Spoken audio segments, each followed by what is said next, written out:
Thank you very much.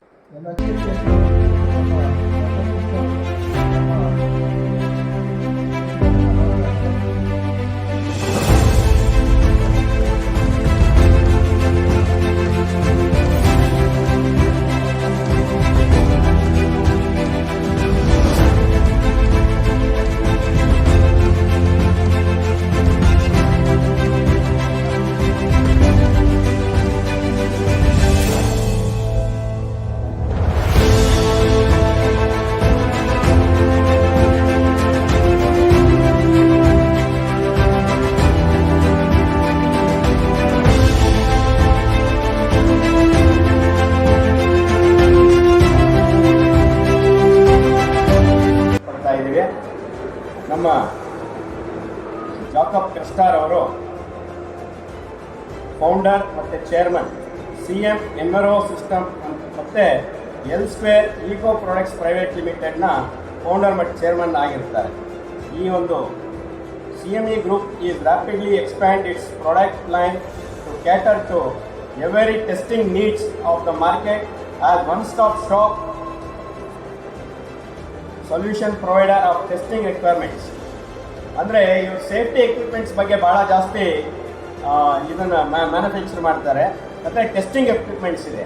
Most of the ಇವರ equipments ಎಲ್ಲ ಬಂದು ಮಿಲಿಟ್ರಿ ಸಪ್ಲೈಸ್ ಇದೆ. ಮಿಲಿಟ್ರಿಯಲ್ಲಿ ಒಂದು ಅಮ್ಯುನೇಷನ್ಸು ಅದೇನು ಯಾವ ಅದನ್ನು ಯೂಸ್ ಮಾಡಿದ್ರೆ ಅದು ಕರೆಕ್ಟಾಗಿ ಯೂಸ್ ಆಗ್ತಾ ಇದೆಯಾ ಅಂತಂದ್ರೆ ಮೊದಲೇ ನಮಗೆ ಕನ್ಫರ್ಮ್ ಆಗಬೇಕಲ್ವಾ. ಆ ಒಂದು ಎನ್ವೈರನ್ಮೆಂಟ್ನ ಇವರು ಇಲ್ಲೇ ಸೃಷ್ಟಿಸಿ ಮಾಡಿಕೊಡ್ತಾರೆ. ಆ ಎಕ್ವಿಪ್ಮೆಂಟ್ಸ್ನೆಲ್ಲ ಇದನ್ನ ಟೆಸ್ಟ್ ಮಾಡ್ಬೋದು. Started is career as A lecturer.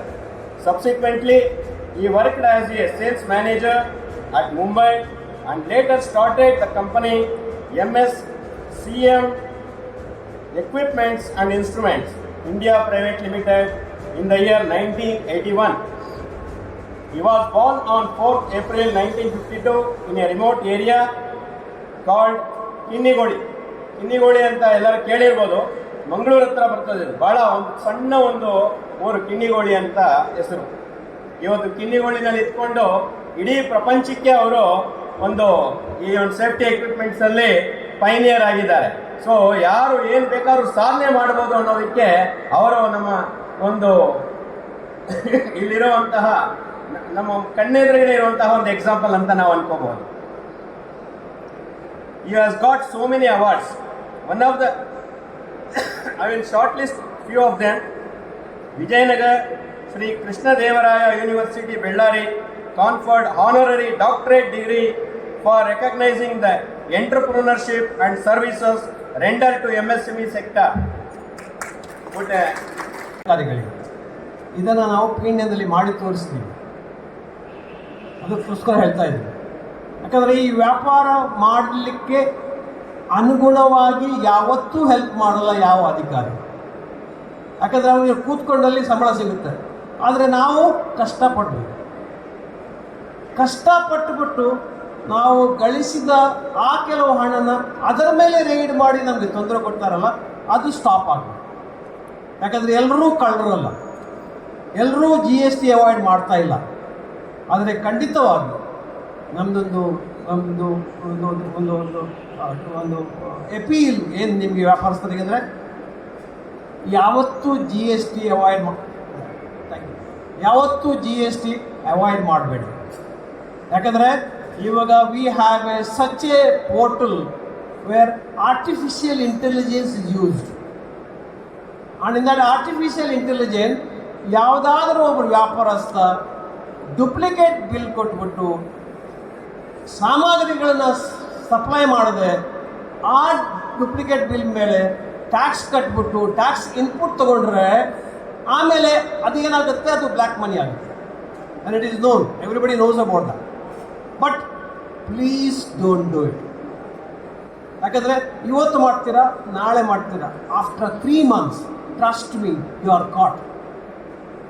Because there is artificial intelligence used in the portal. There is a reason why you read in the papers 79,000 crores duplicate bills, input credit. ಹೆಂಗೆ ಗೊತ್ತಾಗುತ್ತೆ ಅಧಿಕಾರಿಗಳಿಗೆ? ಅಂದರೆ bill race ಆಗುತ್ತೆ, tax ಕಟ್ತೀರಾ, input credit ಬರುತ್ತೆ, ಆದರೆ ಸಾಮಾನು supply ಆಗಲ್ಲ. ಅದು ಹೆಂಗೆ ಗೊತ್ತಾಗುತ್ತೆ ಅಧಿಕಾರಿಗಳಿಗೆ? Please note this. Because of the artificial intelligence used in the portal, GST portal, ಅವರು ವೇಟ್ ಮಾಡ್ತಾ ಇದ್ದಾರೆ. ಈಗ ಹೇಗೆ ಗಿಡುಗ ತನ್ನ ಪ್ರೇನ ಮರಿಗಳನ್ನು ಹಿಡಿಯಬೇಕು ಅಂದ್ಬಿಟ್ಟು ನೋಡ್ತಾರಲ್ಲ, ಆ ಥರ ಈ ಅಧಿಕಾರಿಗಳು ಕಾದು ಕೂತಿರ್ತಾರೆ. ನೀವು ಇನ್ನೂ ತಪ್ಪು ಮಾಡಿದ್ರೆ ಇನ್ನೂ ಜಾಸ್ತಿ ತಪ್ಪು ಮಾಡಿ ಒಂದೇ ಸರಿ ಹೋಗಿ ಹಿಡಿತಾರೆ. ಅದನ್ನು ಮಾಡಲಿಕ್ಕೆ ಹೋಗಿ ಪ್ಲೀಸ್. ಯಾಕಂದರೆ ಒಂದು ವೇಳೆ ಅಂಥ ಒಂದು ಸಂಗತಿ ಬಂದರೆ, ಡುಪ್ಲಿಕೇಟ್ ಬಿಲ್ ಇಶ್ಯೂ ಮಾಡಿದ್ರೆ, ಪ್ಲೀಸ್ ಸೇ ನೋ. ಯಾಕಂದರೆ ಖಂಡಿತ ಆ ರೀತಿ ಮಾಡಿ ವ್ಯಾಪಾರವನ್ನು ನಡೆಯಲಿಕ್ಕೆ ಆಗಲ್ಲ. ನಿಮಗೆ ಹಾರ್ಟ್ ಅಟ್ಯಾಕ್ ಬರೋದು ಗ್ಯಾರಂಟಿ. ಯಾಕಂದರೆ ಅದೊಂದು ನಿಜವಾಗಿ ದರಿದ್ರ ಅದು. ಯಾಕಂದರೆ ಅಂಥ ಒಂದು, ಯಾಕಂದರೆ ಅಂದರೆ ಮುಂಚೆ ಮಾಡ್ತಿರ್ಬೋದು. ಯಾಕಂದರೆ ವ್ಯಾಟ್ ಬಂದಾಗ ಅಥವಾ CST ಸೇಲ್ ಬಂದಾಗ ಒಂದೊಂದು ಬಿಲ್ನಲ್ಲಿ, ಒಂದೊಂದು ಗೇಟ್ ಪಾಸ್ನಲ್ಲಿ ಒಂದು 3-4 ಗಾಡಿಗಳನ್ನು ಕಳಿಸುವುದು, ಯಾವ ಅಡ್ರೆಸ್ಗೆ ಕೊಟ್ಟ ಸಾಮಾನ ಇನ್ನೊಂದು ಅಡ್ರೆಸ್ಗೆ ಕೊಡೋದು ಎಲ್ಲ ಆಗ್ತಾ ಇತ್ತು. Because there was no tracking. Today there is a tracking, so please do it. So fundamentally ಏನು ಇವತ್ತು ನಾವು ಈ ಆಲ್ ಇಂಡಿಯಾ ವ್ಯಾಪಾರ ಮಂಡಲ, ಏನು ನಮ್ಮ ವೆಂಕಟೇಶ್ ಸಾಹೇಬ್ರೆಲ್ಲ ಎಲ್ಲ ಸಂಘಗಳ ಪದಾಧಿಕಾರಿಗಳು ಸೇರಿ ಮಾಡಿದಾರಲ್ಲ, ಇದಕ್ಕೊಂದು ಮಾನ್ಯತೆ ಕೊಡಿ. Become very very strong. ಇವಾಗ ನಮ್ಮ ರೈತಾಪಿ ಬಾಂಧವರು ಈ ಫಾರ್ಮ್ ಲಾಸನ್ನು ಪಾರ್ಲಿಮೆಂಟಲ್ಲಿ ಇಂಪ್ಲಿಮೆಂಟ್ ಮಾಡಿದ್ದನ್ನು 1 ವರ್ಷ ತನಕ ಸತತವಾಗಿ ಸ್ಟ್ರೈಕ್ ಮಾಡಿ ಈ ಫಾರ್ಮ್ ಲಾಸನ್ನು ರಿಪೀಲ್ ಮಾಡಿದಾರಲ್ಲ, ಇದೊಂದು example. It is possible. It is not that impossible. So ನಮಗೆ ಬೇಕಾದ ಏನಾದರೂ ರೂಲ್ಸ್ ರೆಗ್ಯುಲೇಷನ್ ಒಂದು ವೇಳೆ ಸರ್ಕಾರ ಮಾಡ್ತಿದ್ರೆ ಇಂಥ ಸಂಘ ಸಂಸ್ಥೆಗಳು ಬಲ ಬರುತ್ತೆ. ಯಾಕಂದರೆ ಆ ಬಲದಿಂದ ನಿಮಗೆ ಸುವಿಧವನ್ನು ತಗೊಂಡು ಬರುವ ಸಂಗತಿಗಳನ್ನು ನೀವು ಅನುಷ್ಠಾನ ಮಾಡಲಿಕ್ಕೆ ಆಗುತ್ತೆ. ಸೊ ಅದಕ್ಕೋಸ್ಕರ ಯಾವ್ಯಾವ ವ್ಯಾಪಾರ ಮಾಡುವವರು, ವ್ಯಾಪಾರಸ್ಥರು ಈ ಸ್ಟ್ಯಾಚ್ಯುಟರಿ ಟ್ಯಾಕ್ಸೇಷನ್ ಏನಿದೆಯೋ ಅದನ್ನು ಪ್ಲೀಸ್ ಕಟ್ಬಿಟ್ಟು ಮರ್ಯಾದಸ್ಥರ ತನಕ I am a tax payer ಅಂತ be proud with that is my first suggestion. Second suggestion, as a rightly story ಏನಾದರೂ ರೇಡ್ ಆದರೆ ಈ ಸಂಘ ಸಂಸ್ಥೆಗಳಲ್ಲಿ ಎಲ್ಲ ನೀವು ಒಂದು ವಾಟ್ಸಪ್ ಮೆಂಬರ್ಸ್ಗಳನ್ನು ಒಟ್ಟಿಗೆ ಸೇರಿಸಿ, ಯಾವಾದರೂ ಕರೆಕ್ಟಾಗಿ ಟ್ಯಾಕ್ಸ್ ಕಟ್ಟುವ ಮೆಂಬರಿಗೆ ಯಾರಾದರೂ ಬಂದು ತೊಂದರೆ ಕೊಟ್ಟರೆ immediately pass on that WhatsApp message, go and join there and see that such kind of rates are not done. Third, economy building. ನಿಮಗೆಲ್ಲ ಗೊತ್ತಿದೆ, 1918ನಲ್ಲಿ $1 $8 ಸಿಗ್ತಾ ಇತ್ತು. You all know that? India was so rich. It is only because of that Mughal Raj and that kind of Britishers ನಮ್ಮ ಎಲ್ಲ ಲೂಟಿ ಮಾಡಿ ತಗೊಂಡೋಗಿದ್ದಾರೆ. ಆದರೆ earlier ಅವರ ಪೂರ್ವಜರು ಎಷ್ಟು ರಿಚ್ ಆಗಿದ್ದರು, ಎಷ್ಟು ಸಂಪತ್ತುಗಳನ್ನು ಗಳಿಸಿದ್ರೆ, ಆವಾಗ 1912 $1 $8. ಆದರೆ 1947 ಬಂದಾಗ $1 ಇತ್ತು. ಆದರೆ after 75 years of independence, why for $1 it has gone to even 75 rupees? Why? Please wake up. Why our economy is dwindled so much after 75 years of independence? Politicians and these officers are rooted in corruption. Corruption is the main cause for all this kind of, rupee depreciating. See the inflation. Why? When you pay so much of taxes, when you do so much of this thing, why we are suffering like this? So if at all we join together with this kind of association and local level, state level, central level, ಆ ಅನುಬಂಧ ಎಷ್ಟು ಚೆನ್ನಾಗಿರ್ಬೇಕಂದ್ರೆ ಆ ಮಿನಿಸ್ಟರ್ಗಳಾಗಲಿ, ಆ ಪಾರ್ಲಿಮೆಂಟ್ನಾಗಲಿ, ಆ ಅಸೆಂಬ್ಲಿಯಲ್ಲಿ ಏನೋ rule pass ಮಾಡಬೇಕಾದ್ರೆ ಇವರ ಹತ್ರ ಕೇಳಿಬಿಟ್ಟೇ ಮಾಡಬೇಕಾಗುತ್ತೆ. ಅಂಥ ಒಂದು ಸಂಘಟನೆ ನಾವು ಮಾಡಿದರೆ ಖಂಡಿತವಾಗಿ we will prosper. What we talk about $3 trillion economy, and by 2024 $5 trillion economy ಖಂಡಿತ ಪಾಸಿಬಲ್. ಒಂದು ವೇಳೆ ಇವಾಗ I was read a report that 35 crores of people out of 133 crores ಒಂದು ಮೀಲ್ ಕೂಡ ಇಲ್ಲ ಅಂತೆ. ಒಂದು ಮೀಲ್ ಕೂಡ ಇಲ್ಲ.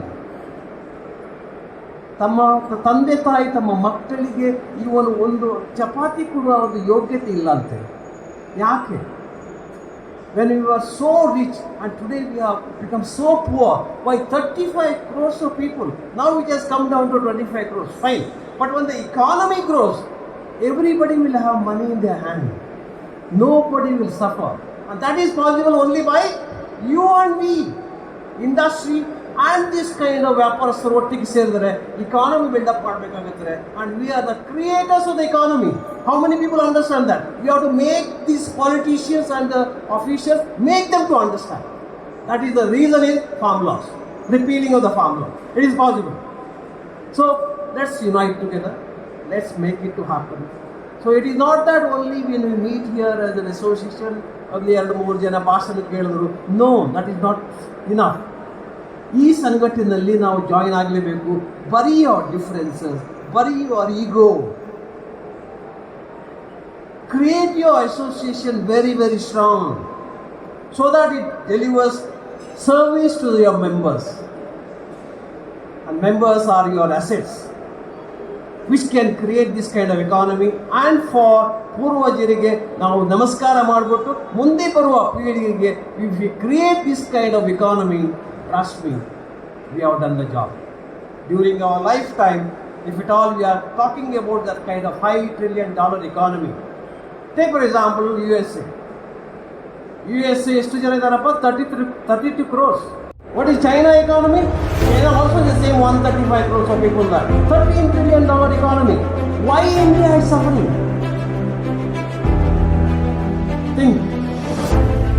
So, worry or different, worry or egoism, don't get into the corruption, don't get into this avoidance of social taxation. Unite together, make the association very, very strong, give the fight. That's kind of there is in our society. Let's move forward, create our economy, create our children more prosperous. This is my wish. Take this as a